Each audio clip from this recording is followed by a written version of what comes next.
аннулировали гражданство у Ливана Мика, герой Абхазии. Кан Акбар, ветеран войны,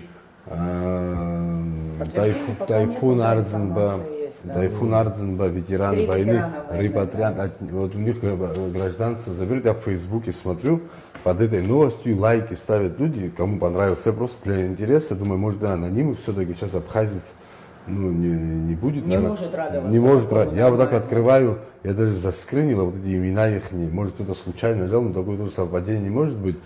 Там мужчины, абхазцы, сторонники Бжани, им это очень нравится. Вот это, вот как, что бы ни сделали, допустим, с абхазцем там извне, какие-то ему проблемы. То, что он сейчас от того, что лишили его абхазского, российского гражданства, там Ливан остается Ливаном для нас, и Кан, и внуком Баграта Шилба, и воевавшим человеком, да. Может, больше кого-то не сделал, но сзади кого-то они точно не стояли. Тайфун вообще 20-летний, там, совсем молодым парнем приехал. Мне было 9 лет во время войны. Я помню, когда он говорил, меня ребенка это вдохновляло. Я был уверен, что мы победим только из-за того, что они приезжали, такие люди с Северного Кавказа, из Турции приезжали, Иркан, вот это их бригада, когда приехала, я прекрасно помню.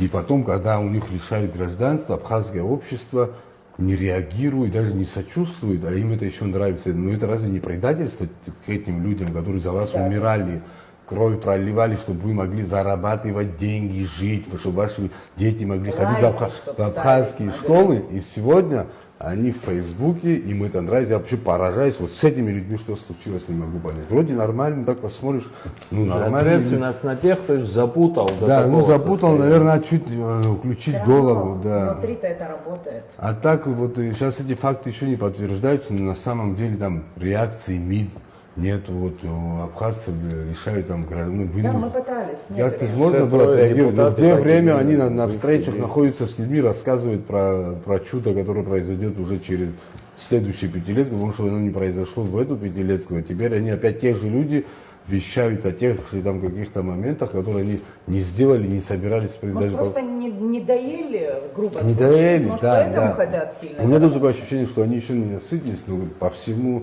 что происходит, их насытить невозможно. Может, народ тоже хочет, чтобы они насытились и ушли, но это провальный сценарий, потому что они не насытятся. Вот видно, что у них нету его датчика, который это остановит.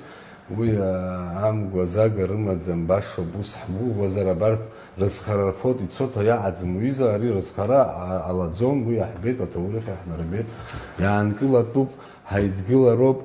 Надо понимать, если мы хотим что-то за будущее, то не может такая конфигурация складываться, когда мы одну часть общества хотим сделать не просто там оппонентами политическими, а врагами народа, протурецкими, прогрузинскими, антироссийскими, антиармянскими уже какие-то вещи, там женщина, мать погибшего что-то сказала, даже если она что-то сказала, ей за 70 лет у нее сын без вести пропал, и штаб Бадр Гумба выступает и ее комментирует.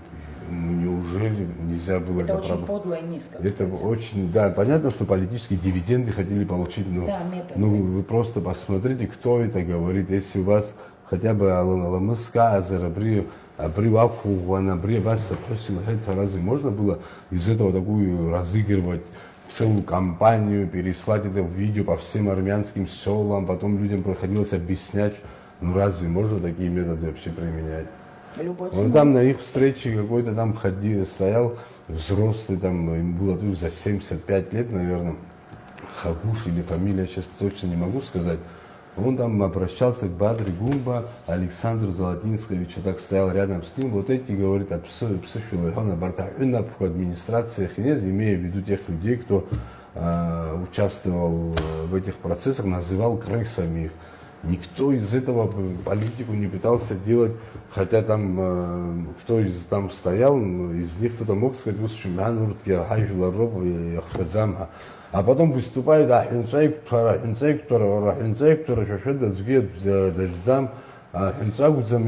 когда есть подтверждение документальное, что вы что-то сделали не так, что вы приняли решение в ущерб нашему народу, государству. Это не поливание грязью, это факты вашей деятельности. А грязь – это то, что происходит в анонимных каналах, Кстати, штаб Арышева там, или штаб Барцица, я думаю, я уверен практически, что там они этим не занимаются, потому что в этих же каналах, как и нас, и всех их поливают грязью.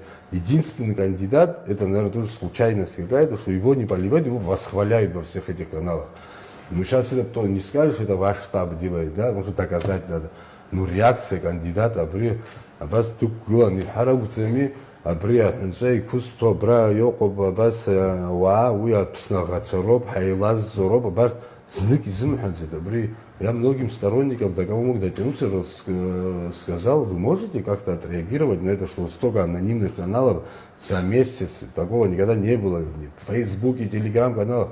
Просто даже это будет его красить, ваш штаб, если вы скажете, что вот эти все анонимные каналы, кто создал, кто там пишет, это враги абхазского государства. На самом деле так и есть, потому что Хайлар, если, ну или скажите, что это нормально, что вы нуждаетесь в Зачем поддержке. молчание, это тоже ответ. Ну, его реакции нет, это не странно. Надо утрировать. Люди, многие люди просто, повторюсь, одурачены в какой-то степени.